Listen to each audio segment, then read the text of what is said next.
مرحبا أهلا وادي. الفاتحة إلى روح سيدنا وحبيبنا وشفينا رسول الله محمد بن عبد الله وعلى آله وأصحابه وأزواجه وذرياته وأهل بيته أجمعين وإلى حضرة النبي محمد صلى الله عليه وسلم. الفاتحة. بسم الله الرحمن الرحيم. الحمد لله رب العالمين الرحمن الرحيم مالك يوم الدين إياك نعبد وإياك نستعين اهدنا الصراط المستقيم صراط الذين أنعمت عليهم غير المغضوب عليهم ولا الضالين آمين. الفاتحة إلى روح الحبيب سقاف بن محمد بن إدروس الجفري أن الله يولي درجات في الجنة ويكثر مصوبتهم ويضاعف حسناتهم ويحفظنا بجاههم وينفعنا بهم ويعيد علينا من بركاتهم وأسرارهم وأنوارهم وعلوم ونفحاتهم في الدين والدنيا والآخرة. الفاتحة. بسم الله الرحمن الرحيم. الحمد لله رب العالمين الرحمن الرحيم مالك يوم الدين إياك نعبد وإياك نستعين اهدنا الصراط المستقيم صراط الذين أنعمت عليهم غير المغضوب عليهم ولا الضالين آمين. بسم الله الرحمن الرحيم. السلام عليكم ورحمة الله وبركاته. إن الحمد لله نحمده حمدا يليق بجماله ونستعينه استعانة تليق بكماله ونستهديه هداية من أقر بعظمته وجلاله ثم نصلي ونسلم على سيدنا محمد وآله. أما بعد. سبحانك لا علم لنا إلا ما علمتنا إنك أنت العليم الحكيم. ربي اشرح لي صدري ويسر لي أمري واحلل عقدة من لساني يفقه قولي وسدد لساني واهدي قلبي بحق سيدنا محمد صلى الله عليه وآله وبارك وسلم. يا من هو في علوه كائن يا من هو في فعل حميد يا من هو في مجده متين. اللهم أكرمنا بنور الفهم وأخرجنا من ظلمات الوهم وارزقنا فهم النبيين وحفظ المرسلين وإلهام ملائكة المقربين. ربنا زدنا علما وفهما وعقلا يا أكرم الأكرمين بحق سيدنا محمد خاتم الأنبياء والمرسلين يا رحمن يا رحيم. وصلى الله على سيدنا محمد وعلى آله وصحبه وبارك وسلم والحمد لله رب العالمين. Alhamdulillah, puji syukur kehadirat Allah, salawat dan salam senantiasa kita curahkan kepada junjungan mulia Nabi kita tercinta Sayyiduna wa Maulana wa Qurratu Ayunina Maulana Muhammad sallallahu alaihi wa alihi wa barak wasallam beserta segenap keluarga beliau, sahabatnya dan umatnya. Yang saya muliakan, yang saya hormati seluruh jamaah yang hadir, wabil khusus kepada guru kita bersama Al-Habib Muhammad Bagir Ibn Syekh Abu Bakar bin Salim, juga Imam Masjid Al-Muttaqin Aminun Cialbar dan seluruh para sesepuh yang hadir di malam hari ini. Mudah-mudahan pertemuan kita ini dicatat sebagai amal soleh di sisi Allah Subhanahu wa taala. Amin ya rabbal alamin. Qala muallif rahimahumullah al-haditsu sabi' ashar al-amru bil ihsan wa rifqi bil hayawan an Abi Ya'la Shaddad ibn Aus radhiyallahu anhu عن النبي صلى الله عليه وسلم قال إن الله كتب الإحسان على كل شيء فإذا قتلتم فأحسنوا قتله وإذا ذبحتم فأحسنوا ذبحه وليحد أحدكم شفرته وليرح ذبيحته رواه مسلم. Hadis yang ke-17 diriwayatkan dari sahabat yang bernama Shaddad ibn Aus. Shaddad bin Aus disebutkan adalah keponakannya Hasan bin Thabit, syairun Nabi sallallahu alaihi wasallam, sang penyair Rasul sallallahu alaihi wasallam. Wa kana jami'an bainal ilmi wal hikmah. Beliau menghimpun antara ilmu dan hikmah. Wa hiyal amalu bil ilm, yakni mengamalkan seluruh ilmu yang beliau ketahui.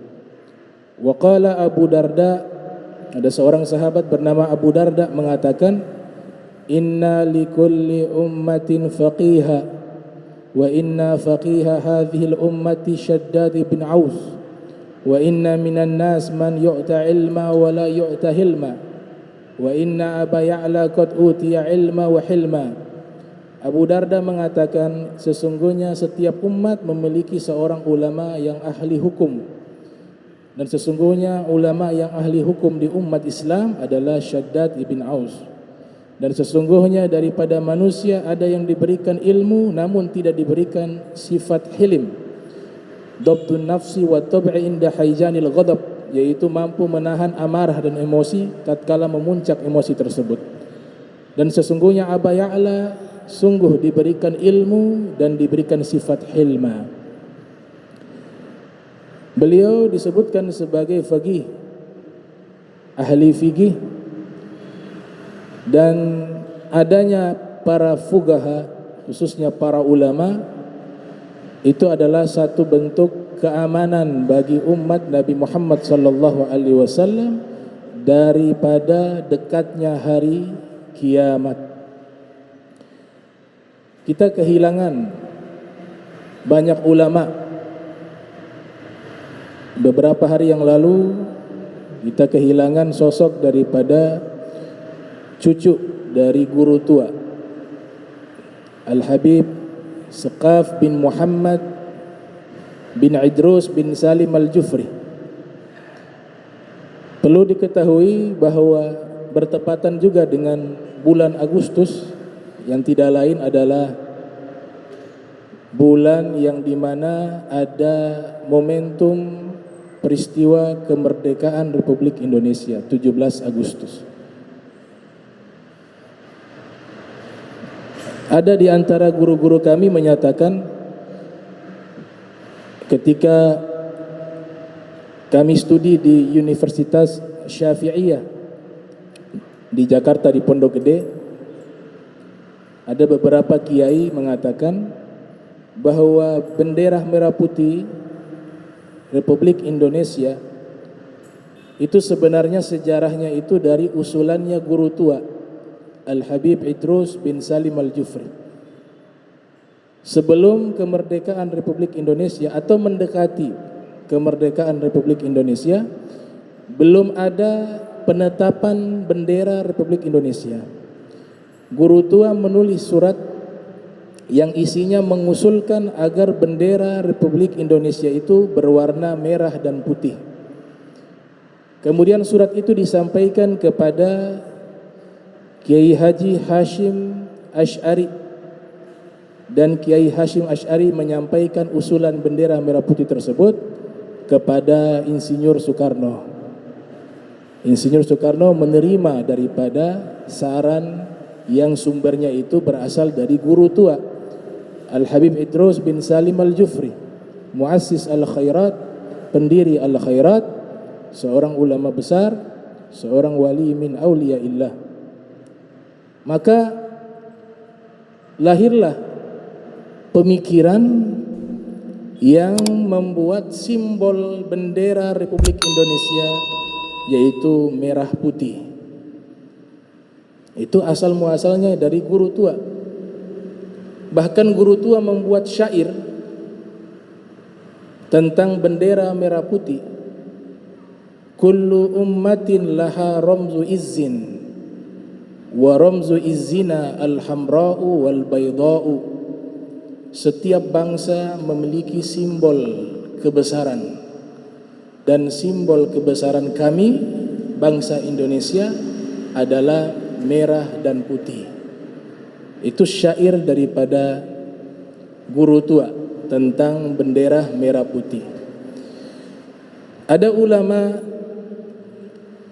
berasal dari Mesir, tepatnya di Universitas Al-Azhar Asy-Syarif,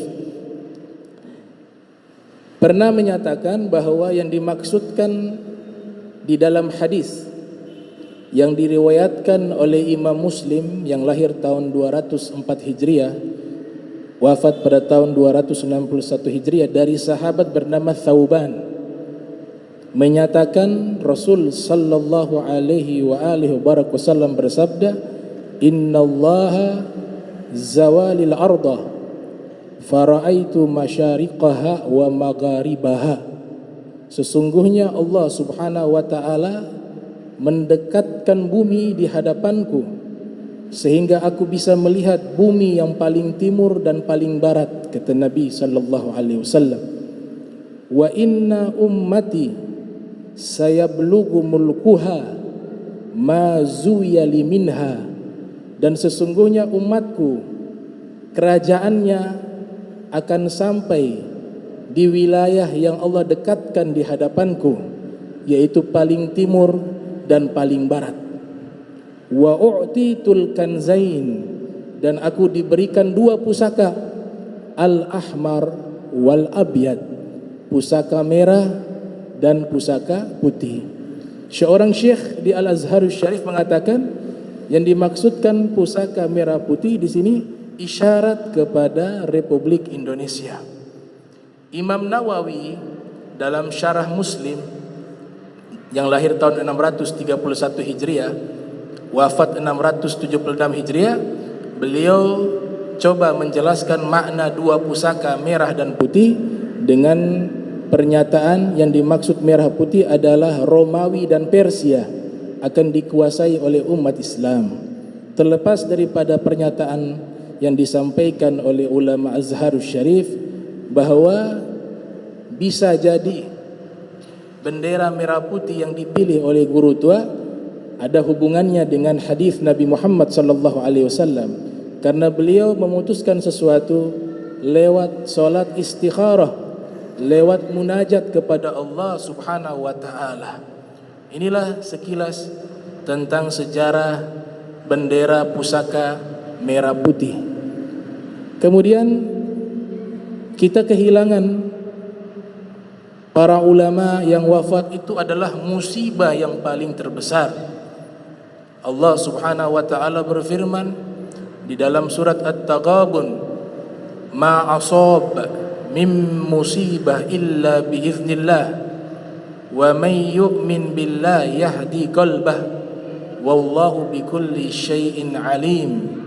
Tidaklah satu musibah yang terjadi melainkan seluruhnya dari izinnya Allah Subhanahu wa taala, dengan izinnya Allah Subhanahu wa taala. Dan musibah yang paling terbesar tidak lain adalah musibah wafatnya para ulama, wafatnya orang-orang solihin.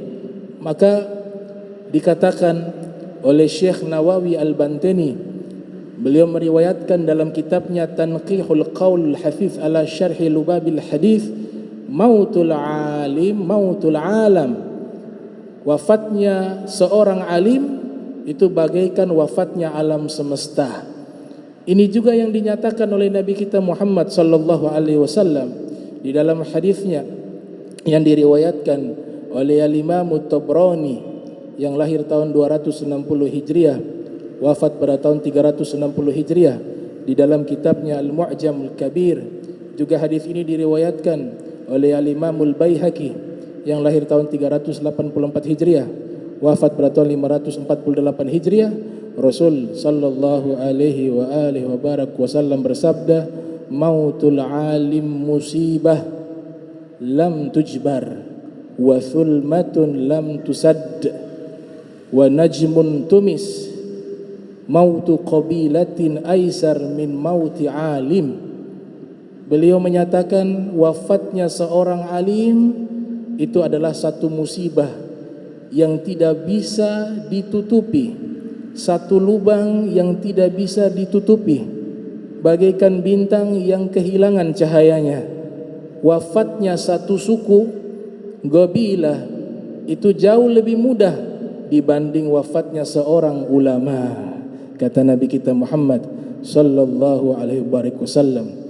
Sehingga para ulama terdahulu, apabila ada ulama seorang yang meninggal, mereka sedih.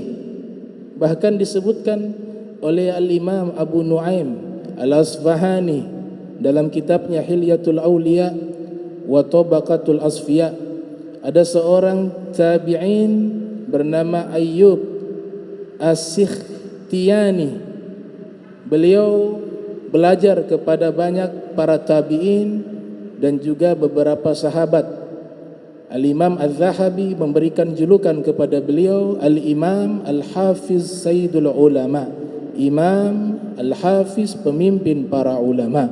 Di antara guru beliau adalah Al-Imam Mujahid, Al-Imam Qatadah bin Di'amah, Al-Imam Nafi' Maula Ibn Umar, dan juga banyak di antara guru-guru beliau menuntut ilmu dari mereka.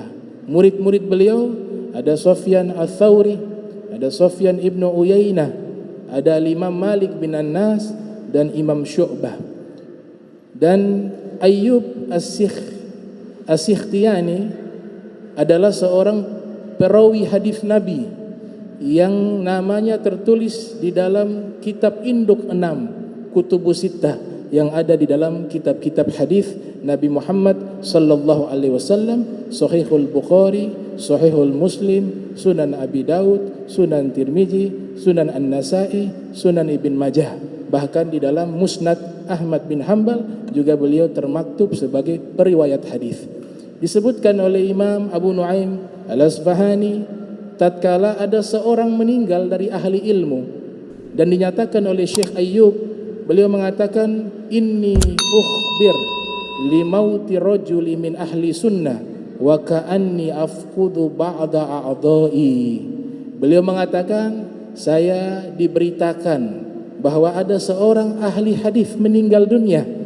Di saat itu saya merasakan seakan-akan seluruh tubuh saya ini lumpuh karena merasa kehilangan tentang salah satu ulama yang wafat. Di dalam riwayat yang lainnya disebutkan oleh Al-Imam Suyuti, kemudian disyarahkan oleh Syekh Nawawi dalam kitab Lubabul Hadis.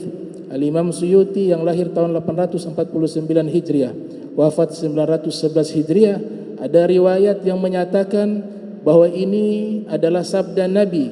Sebagian ulama hadis mengatakan ini adalah ucapannya para ulama, namun substansi maknanya adalah sesuatu yang tidak bertentangan dengan Al-Quran dan hadis Nabi Muhammad sallallahu alaihi wasallam, di mana pernyataan tersebut menyatakan man lam yahzan limautil alim fahuwa munafiq munafiq munafiq. Siapa yang tidak bersedih atas wafatnya seorang alim, maka orang itu adalah orang munafik, orang munafik, orang munafik. Diulang-ulang kata munafik sebanyak 3 kali. Bahkan dinyatakan oleh Al-Imam Ahmad bin Hanbal ketika beliau bertemu dengan Al-Imam Syafi'i.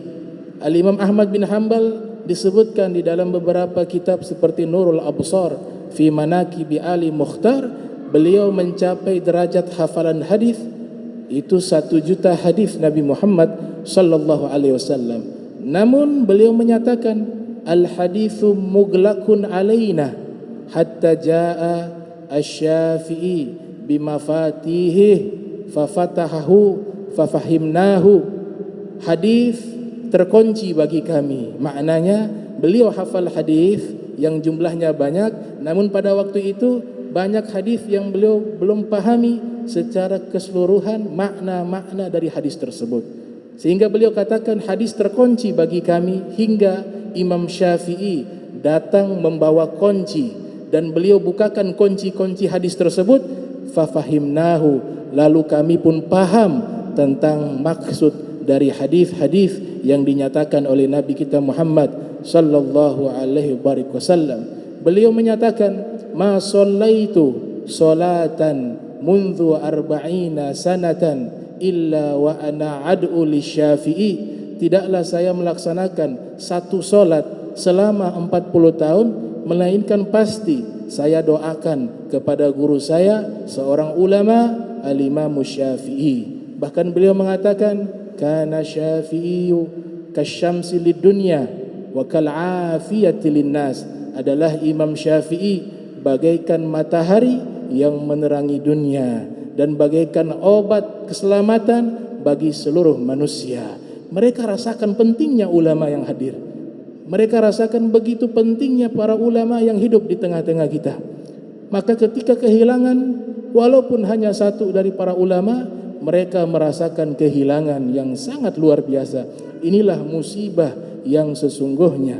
Al-Imam Mujahid juga menyatakan sesungguhnya innal alima idza mat bakat alaihi sama'u wal ardu arba'ina sobaha. Sesungguhnya jika ada seorang alim meninggal dunia, maka langit dan bumi akan menangisinya selama 40 pagi, selama 40 hari, karena kehilangan sosok ulama, sosok orang-orang yang membimbing manusia untuk mengenal Allah, untuk mengenal Nabi Muhammad, untuk mengenal hukum Allah, untuk mengenal akhlaknya Rasulullah sallallahu alaihi wasallam.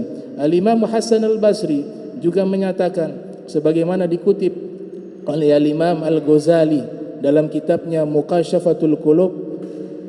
Imam Ghazali meriwayatkan, Al-Imam Hasan Al-Basri mengatakan, walaulal ulama lakana an-nasu kal bahaim. Jikalau tidak ada ulama, maka sungguh manusia kal bahaim, seperti hewan-hewan ternak. Maka luar biasa, kita makin lama perjalanan waktu ke depan, makin banyak ulama yang akan Allah angkat. Allah angkat ilmu, itu bagian daripada min asyrati sa'ah, tanda-tanda dekatnya hari kiamat. Sebagian ulama mengutip hadis Nabi Muhammad sallallahu alaihi wasallam bahwa ilmu agama yang pertama kali akan punah, maknanya diangkat, adalah ilmu faraid, ilmu tentang warisan. Ini riwayat dinyatakan oleh Sayyidina Umar bin Khattab. Namun secara keseluruhan jika ilmu itu hilang, maka tibalah hari kiamat. Di dalam firman Allah Subhanahu wa taala berfirman, surat Ar-Ra'd ayat 41, ayat 41. Awalam yarau anna na'til arda nanqusuha min atrafiha. Allah Subhanahu wa taala berfirman, tidaklah mereka melihat sesungguhnya kami mendatangkan bumi, lalu kami mengurangi bumi tersebut mulai dari wilayah-wilayah yang ada di penghujungnya. Al-Imam At-Tabari, Muhammad Ibnu Jarir At-Tabari, yang lahir tahun 224 Hijriah, wafat pada tahun 310 Hijriah, dalam tafsirnya menyatakan, mengutip tafsiran Imam Mujahid. Imam Mujahid menyatakan makna Allah mengurangi bumi itu maknanya adalah mautul ulama, yaitu diwafatkannya para ulama, wafatnya para ulama. Dengan berkurangnya para ulama, bahkan habis para ulama dengan sebab diwafatkannya mereka, maka di saat itulah tibanya hari kiamat. Sebagaimana hadis yang dinyatakan oleh Nabi kita Muhammad sallallahu alaihi wasallam yang diriwayatkan oleh Al-Imam Bukhari yang lahir tahun 194 Hijriah, wafat 256 Hijriah, Rasul bersabda, min asyratis sa'ah, daripada tanda-tanda hari kiamat, yurfa al-ilm, diangkat ilmu, wa yathbutal jahl, dan tersebar dan menetap kebodohan, kata Nabi Muhammad SAW. Di dalam riwayat Imam Muslim yang lahir tahun 204 Hijriah, wafat 261 Hijriah, Rasul sallallahu alaihi wasallam bersabda, min asrati sa'ah, daripada tanda-tanda dekatnya hari kiamat, yataqarabuz zaman, waktu menjadi dekat. Yang dulunya perjalanan kita tempuh jauh, di zaman kita saat ini menjadi singkat lewat transportasi pesawat. Yang dulunya kita mengirim surat butuh waktu bertahun-tahun jika tempatnya jauh, di zaman kita saat ini waktu tersebut terasa dekat. Kita kirim WA ataupun SMS ataupun telepon, di detik yang sama mereka bisa menerima itu. Itu makna yataqarrabuz zaman, sebagaimana pernyataan Al-Habib Abu Bakar Al-Masyhur di dalam kitab tentang ilmu asratis sa'ah, Al-Usus wal Muntalaqat. Kemudian riwayat yang lainnya, Nabi SAW menyatakan, yuqbadul ilm, tanda-tanda hari kiamat diangkatnya ilmu. Yang dimaksud adalah ilmu agama Islam. Yuqbadul ilm, Yang ketiga, tanda-tanda dekatnya hari kiamat, tazharul fitan, munculnya fitnah-fitnah. Dan yang keempat, yulka syuhhu, dilemparkan di dalam hati manusia sifat kikir, sehingga sulit ditemukan orang-orang dermawan di zaman tersebut, tapi mudah menemukan orang-orang kikir. Maka itu bagian pertanda dari dekatnya hari kiamat. Dan yang kelima, yaksurul harju, banyaknya kekacauan, pembantaian, pembunuhan besar-besaran, disebut dengan genosida, iba'atun jam'iyatun, manusia nyawanya dengan mudah dihilangkan. Bahkan dicatat dalam sejarah perang dunia ke-1, perang dunia ke-2 itu menewaskan jutaan manusia. Jutaan manusia. Juga terjadi di masa runtuhnya Daulah Abbasiyah, invasi dari bangsa Mongol, juga kaum muslimin disebutkan wafat 2 juta manusia. 2 juta kaum muslimin wafat dibantai oleh bangsa Mongol. Disebutkan oleh Al-Imam Suyuti dalam kitabnya Tarikhul Khulafa. Kemudian di dalam hadis yang lainnya, riwayat Al-Imam Bukhari dan Imam Muslim, Rasul sallallahu alaihi wa alihi wasallam bersabda, innallaha la yaqbidul ilma intiza'an yantazi'uhu minal ibad, walakin yaqbidul ilma biqabdil ulama, hatta idza lam yubqi alimun ittakhadhan nasu ru'asa'a juhala fasu'ilu fa'aftau bighairi ilmin fadallu wa adallu. Sesungguhnya Allah Ta'ala tidak mencabut ilmu agama ini dengan sekali cabutan serentak hilang, tidak.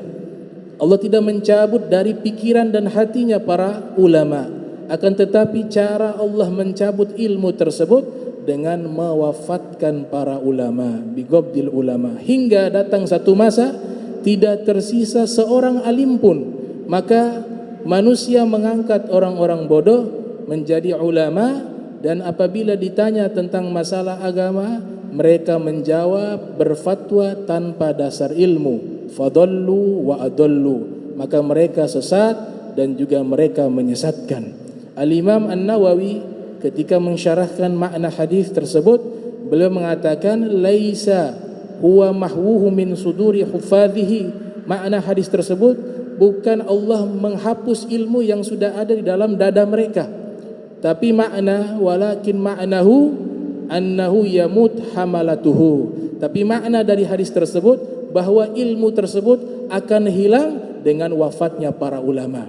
Bahkan disebutkan ada seorang ulama besar bernama Al-Habib Abdurrahman ibn Abdullah Bil-Faqih, murid daripada Al-Habib Abdullah bin Alwi ibn Muhammad Al-Haddad. Imam Haddad memberikan julukan kepada beliau Allamatud Dunya, ulama yang paling alim sedunia di zaman tersebut.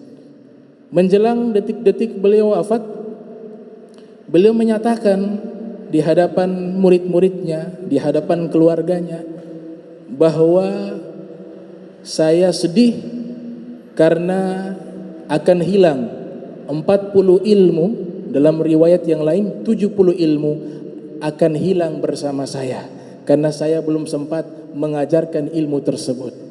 Jadi beliau sudah menghabiskan waktu untuk mengajar, namun waktu tidak cukup dengan ilmu beliau yang begitu luas, sehingga beliau mengatakan sangat sayang sekali akan hilang 40 ilmu.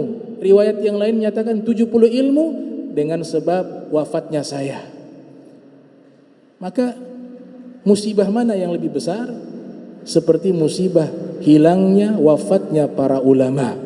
Bahkan disebutkan oleh para muhaddithun, jikalau ada yang meninggal salah seorang ulama, ada di antara mereka itu menyatakan matal alim, matal alam, sudah wafat seorang alim, maka sudah wafat juga alam semesta ini. Nah, kita bersyukur di masa kita ini masih banyak dari para ulama ul-amilun, para ulama-ulama yang mengamalkan ilmunya, yang bersanad. Karena hadhihi zaman, hadha zaman, zamanul fitan, zamanul mihan. Ini zaman fitnah, zaman ujian. Muncul firqah-firqah yang selalu menyatakan diri mereka benar, firqah najiyah yang selamat, adapun yang lain adalah menyimpang, adapun yang lain adalah bid'ah, adapun yang lain adalah dolal, sesat. Alhamdulillah, sejak dahulu disebutkan oleh para ulama, di antaranya kitab Al-Hadarim fi Mahid Hind, orang-orang Hadramut di Teluk India. Kitab tersebut ditulis oleh seorang doktor. Beliau menyatakan dalam kitab tersebut, sejak dahulu Islam yang datang ke Nusantara, bukan hanya Indonesia, tapi juga Malaysia, Brunei, Filipina, dan wilayah-wilayah sekitarnya, itu mereka mendapatkan talaki ajaran Islam dari ulama-ulama Hadramaut yang bermadhab Syafi'i, berakidah Asy'ari, dengan akhlak yang sangat luar biasa, merubah daripada bangsa-bangsa yang tadinya tidak ada yang mengenal Allah, tidak ada yang mengenal Nabi Muhammad, dirubah menjadi bangsa-bangsa yang mayoritas Islam bahkan di dunia. Mereka ilmunya tidak asal diambil, melainkan ilmu mereka memiliki mata rantai yang bersambung hingga sampai kepada Nabi kita Muhammad sallallahu alaihi wasallam. Musalsalatan minhum asanidu akhdhihim ila khairi mahmud wa ashrafi hamad tariqat rushdin qad talaqqa alladhi laha minas sirri amjadu khalaifu amjadi abun yatalaqqa an abihi wa hakadha fayalaka min abai kiramin wa auladihi. Disebutkan oleh al-Imam al-Arif billah Al-Habib Ali bin Muhammad al-Habshi atau al-Hibshi, beliau mengatakan keilmuan ulama-ulama yang berasal di negeri Hadramaut, khususnya Sadatu Ali Ba'alwi, itu mereka datang membawa rantaian sanad yang mereka ambil, bersambung sanad ilmu tersebut sampai kepada Nabi Muhammad sallallahu alaihi wasallam. Dan inilah jalan yang lurus, jalan yang memberikan petunjuk bagi umat, yang mereka dapat dari rahasia-rahasia ilmu dari para salaf mereka yang mulia. Mereka dapat dari ayahnya, dari gurunya, yang belajar lagi kepada gurunya, dan sanadnya terus bersambung hingga kepada Nabi Muhammad sallallahu alaihi wasallam.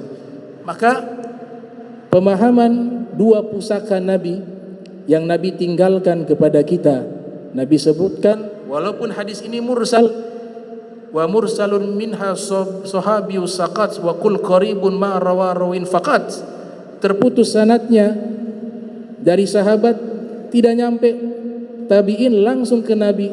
Dalam riwayat Imam Malik bin Anas, Nabi bersabda, taraktu fikum amrain, saya tinggalkan kepada kalian dua perkara, ma in tamassaktum bihima, jika kalian berpegang dengan dua perkara tersebut, lan tadillu abada, lan tadillu ba'di abada, kitab Allah wa sunnatan nabiyih. Ini hadis mursal. Hadis mursal riwayat Imam Malik dalam kitab Al-Muwatta, lahir 93 Hijriah, wafat 179 Hijriah.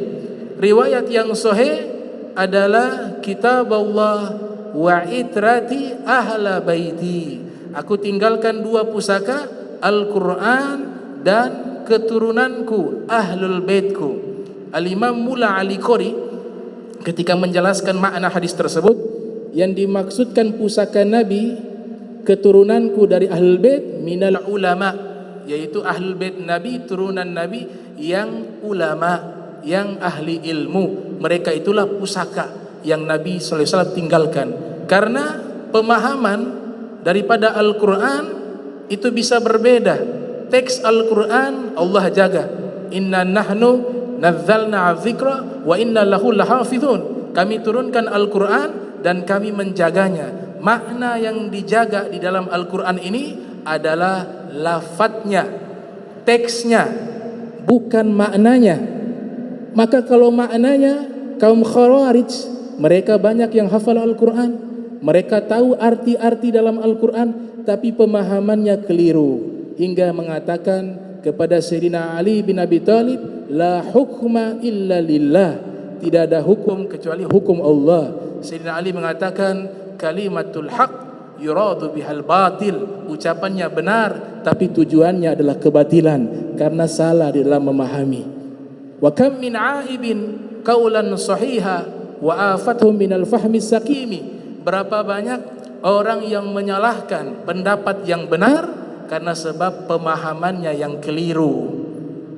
Maka Al-Quran tidak cukup dipahami secara tekstual, tapi maknanya itu kita bisa pahami lewat sanad pemahaman para guru. Dari guru ke guru mereka bisa memahami dengan benar karena ada pertanggungjawaban ilmiah lewat sanad-sanad para guru yang bersambung sampai kepada pemahaman yang paling benar, yaitu pemahaman Nabi Muhammad sallallahu alaihi wasallam.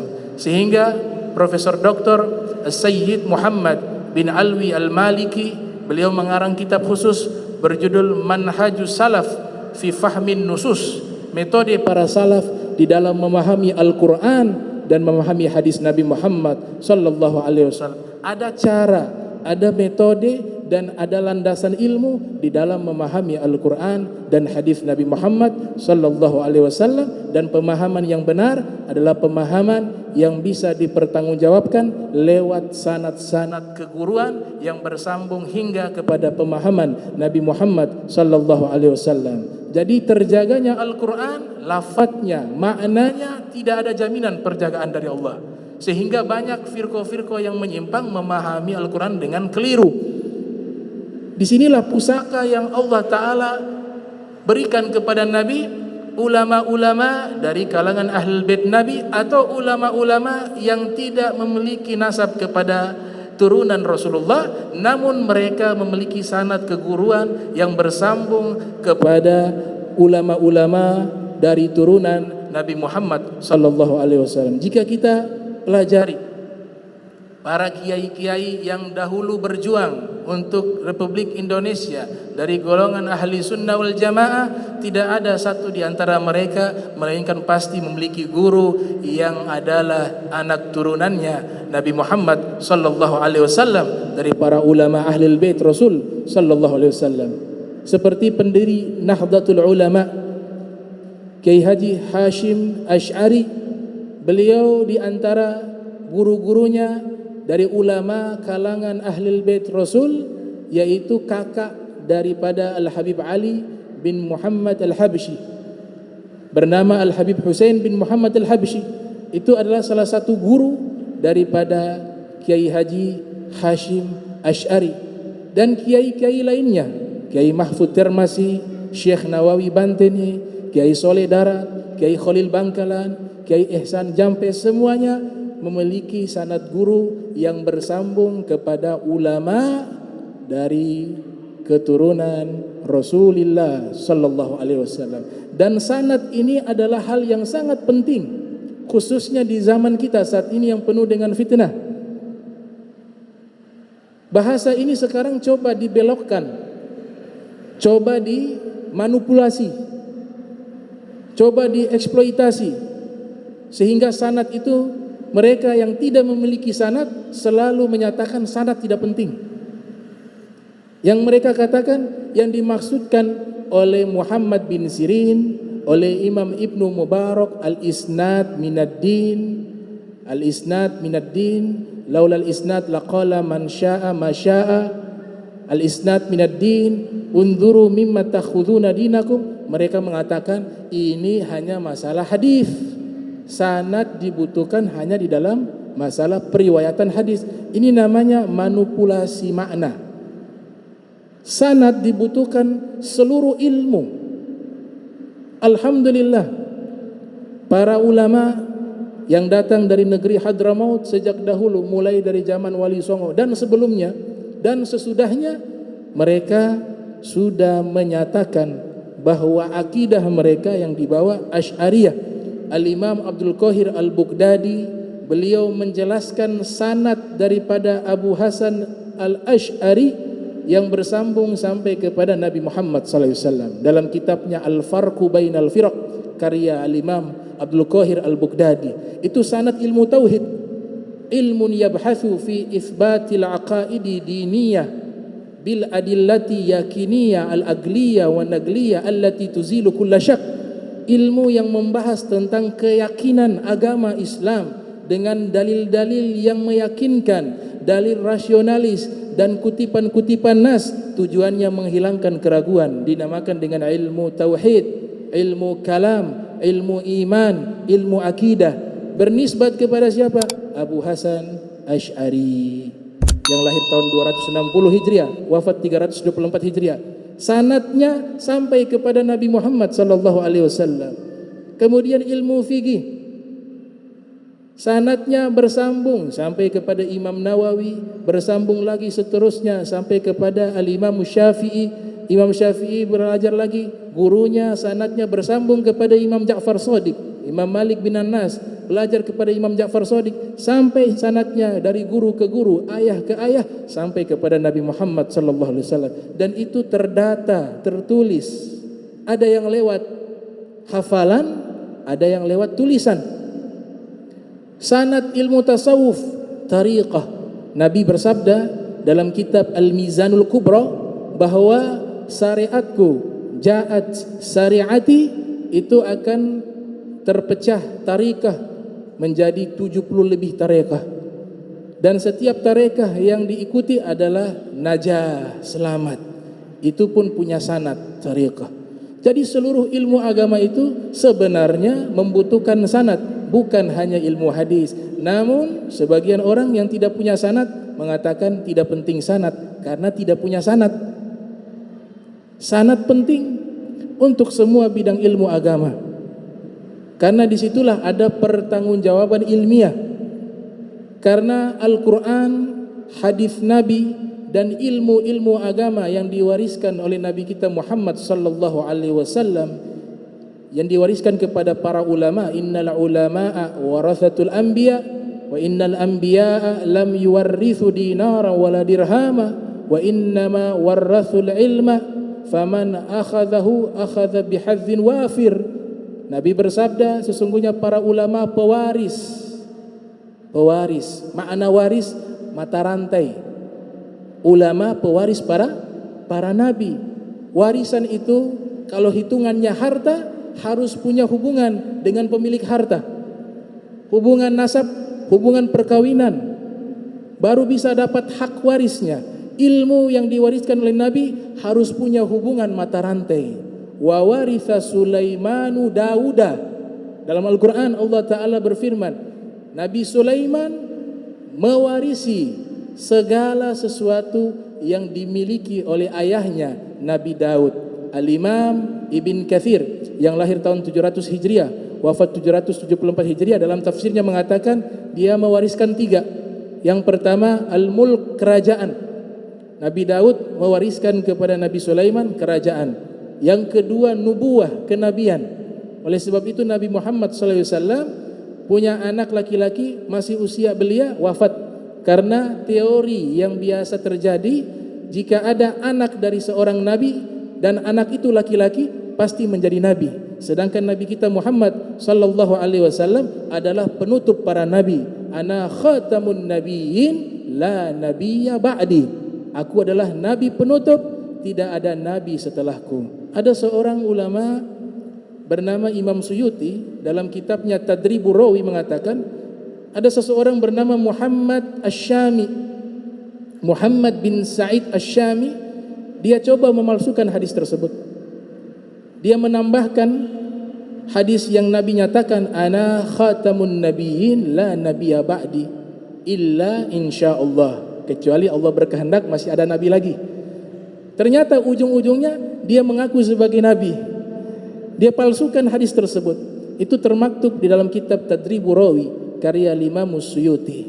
Jadi warisan pertama yang diwariskan kerajaan. Nabi Daud mewariskan kepada Nabi Sulaiman kerajaan. Yang kedua nubuah, kenabian. Yang ketiga apa? Al-ilm, ilmu. Jadi ilmu itu harus ada warisan, harus ada sanad. Sanad dari Nabi Muhammad itu seluruhnya berasal dari sanad seluruh para nabi. Para nabi ilmunya semuanya mereka ambil dari setetes ilmunya Nabi Muhammad sallallahu alaihi wasallam. Wa kulluhum min rasulillahi multamisun garfan minal bahri aw rashfan minad diyami. Seluruh para rasul mereka hanya mengambil setetes dari lautan ilmu Nabi Muhammad sallallahu alaihi wasallam. Oleh sebab itu, ikutilah para guru yang jelas memiliki sanadnya, yang jelas akidahnya, yang jelas guru-gurunya, itu agar kita selamat. Karena memang alamatus saah munculnya fitnah, termasuk fitnah di dalam agama kita sendiri. Jadi jangan ragu, tetap ikuti jalan yang telah digariskan oleh ulama yang sudah jelas kontribusinya bagi agama Islam, bagi bangsa ini. Yang terdekat misalnya di Ternate, mufti-mufti dari sejak dahulu. Al-Habib Muhammad bin Abdurrahman Al-Bar, Al-Habib Hashim bin Muhammad bin Abdurrahman Al-Bar. Kemudian saya ziarah di belakang Masjid Kesultanan, ada 2 makam ulama juga. Yang satunya saya lupa namanya, marganya Jamalul Lail. Bahkan majlis ta'lim dari Kesultanan Ternate itu saya pernah mengajar khusus keluarga Kesultanan. Itu majlis ta'limnya bernama Majlis Ta'lim Jamalul Lail. Jamalul Lail adalah ulama yang mengajar kepada Sultan Ternate, kata mereka, yang asalnya tentu dari Hadramut, karena Jamalul Lail ini juga habaib.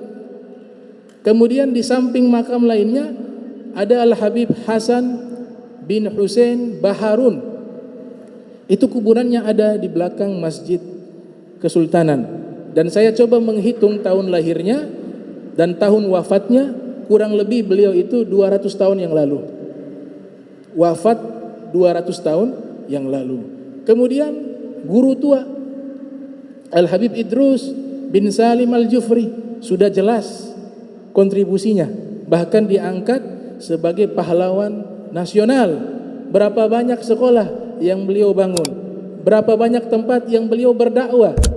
Bahkan di usia senja beliau rela masuk ke Ternate, masuk ke Halmahera, lewati lautan, naik kereta, naik gerobak, didorong, semuanya beliau lakukan dakwah fi sabilillah.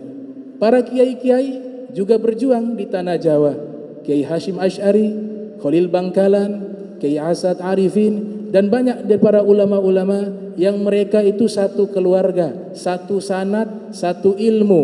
Nah inilah yang kita harus berpegang teguh dengan ajaran-ajaran mereka. Bismillahirrahmanirrahim. Alhamdulillahirabbil alamin. Allahumma shalli wa sallim ala sayidina Muhammadin wa ala ali sayidina Muhammad. Allahumma jam'ana hadza jam'an marhuma wa tafarraqna min ba'di tafarraqa ma'zuma wa la tajal minna wa la minna syaqi wa la mahruma. Allahumma nadhih qulubana 'ani ta'alluqi biman dunak waj'alna min qaumin tuhibbuhum yubunak. Subhanaka wa bihamdika asyhadu an la ilaha illa anta astaghfiruka wa atubu ilaih. Wa sallallahu alaihi Muhammadin wa ala alihi wa sahbihi wa baraka wa sallam wa lakum minkum. Wassalamualaikum warahmatullahi wabarakatuh.